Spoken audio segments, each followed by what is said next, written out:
ఆయన నేను చాలా రోజులు ఫోన్లో మాట్లాడాము. చాలా టాలెంటెడ్ యాక్ట్రెస్. చాలా సంతోషం తార గారు. ఒక ట్రస్ట్ చాలా రోజుల నుంచి కలిసి మేము ఒక ట్రస్ట్ని చేసుకొని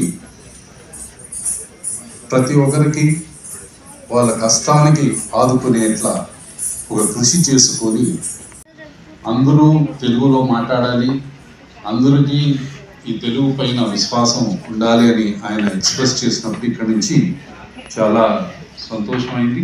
it's a very broad initiative, చాలా మంచి ఇనిషియేటివ్. ఎల్లకాలం చాలా ఆ భాషలో ఉండే ఒక స్ట్రెంగ్త్, ఆ భాషలో రాజు కూడా ఉండాలి. ఆయన పిఎం రాజు వీళ్ళిద్దరు కూడా ఉంటే ఆయనలో ఒక ఆనందం చూస్తూ ఉంటుంది. Naidu sir, Rajagopal Naidu sir field వాళ్ళు కూడా ಎಜುಕೇಶನ್ ಯಾರೇ ಬರಲಿ, ಸೂರ್ಯ ಚಂದ್ರ ಇರುವವರೆಗೂ ನಾವು ತೆಲುಗು ಶಾಶ್ವತ ಅಲ್ಲ, ಎಲ್ಲ ಭಾಷೆಗಳು ಶಾಶ್ವತ.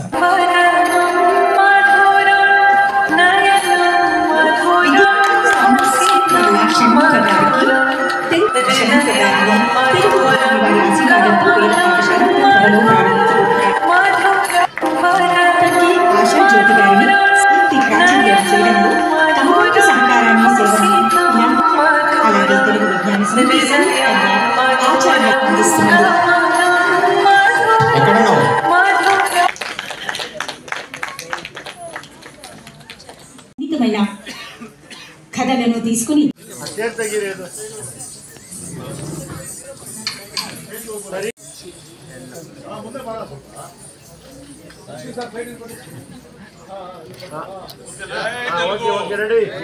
సేవలు అందించేందుకు అవకాశాలు ఇస్తూ వచ్చారు. దానికి కూడా మేము కృతజ్ఞతలు తెలుపుతూ మాకు ఈరోజు పిలిచి ఈ సన్మానాన్ని చేసి మమ్మల్ని మనూరు గురించి చెప్పారు. హోసూరు నిర్మాణానికి మన రాధాకృష్ణరావు చెప్పారు. చక్కటిగా మీరు కల్పించి మన తెలుగు వాళ్ళుగా ఉండి మన హోసూరు ప్రాంతాన్ని అభివృద్ధి కల్పించి మన తెలుగు స్కూల్స్ అంతా అక్కడ ఉండి రాధాకృష్ణరావుతో కలిసి ఈరోజు జయప్రదంగా ఈ కార్యక్రమం నడిపించినందుకు ధన్యవాదములు. నిజంగా భీష్మరుదా మా అన్న రాధాకృష్ణరాజు లేదంటే మా ఊర్లో తిరుపతి దేవస్థానం చౌల్ట్రీ లేదు. ఆయన నిలిచి కష్టపడి ఆ దీంట్లో ఒక నిర్మాణం చేసిండారు. ఆంధ్ర సంస్కృతి సంఘంలో మీరు మహారాష్ట్ర అసోసియేషన్ ఇదే మీరు నడిపేకి రావాలా, మేమంతా ఉంటాం. మా పక్కలనే మా ఆక్స్ఫర్డ్ వీన్ ఉండారు. సో ఏమి దీన్ని ఈ ఇతర అంతా మేము చేసేకేయలేదు. బట్ ఉంటేనో తమిళనాడుನಲ್ಲಿ మేము ఒకటి చేస్తాము అట్లనే ఒక రిక్వెస్ట్ మీరు పెట్టి రాధాకృష్ణ గారికి, శ్రీ మండలి బుద్ధప్రసాద్ గారికి, మరియు నేను ఎవరో తెలియకుండానే నా మాతృభాష తెలుగు అని తెలిసి నేను సుమారు 20 సంవత్సరాల రాజకీయాల ఎన్నికల్లో పోటీ చేస్తూ ఉంటే కూడా నేను 3 పర్యాలు ఎమ్మెల్యేగా ఉంటునే అప్పుడు కూడా నన్ను గుర్తించలే.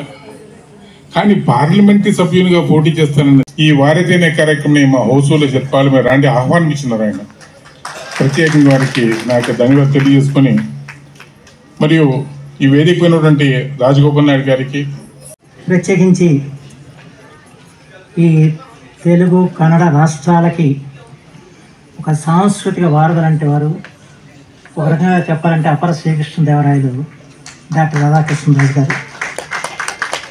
అలాగే పశ్చిమ బెంగాల్లో కూడా మమతా బెనర్జీ గారు తెలుగుని అధికార భాషగా గుర్తించిన సంగతి కూడా మనకు తెలుసు.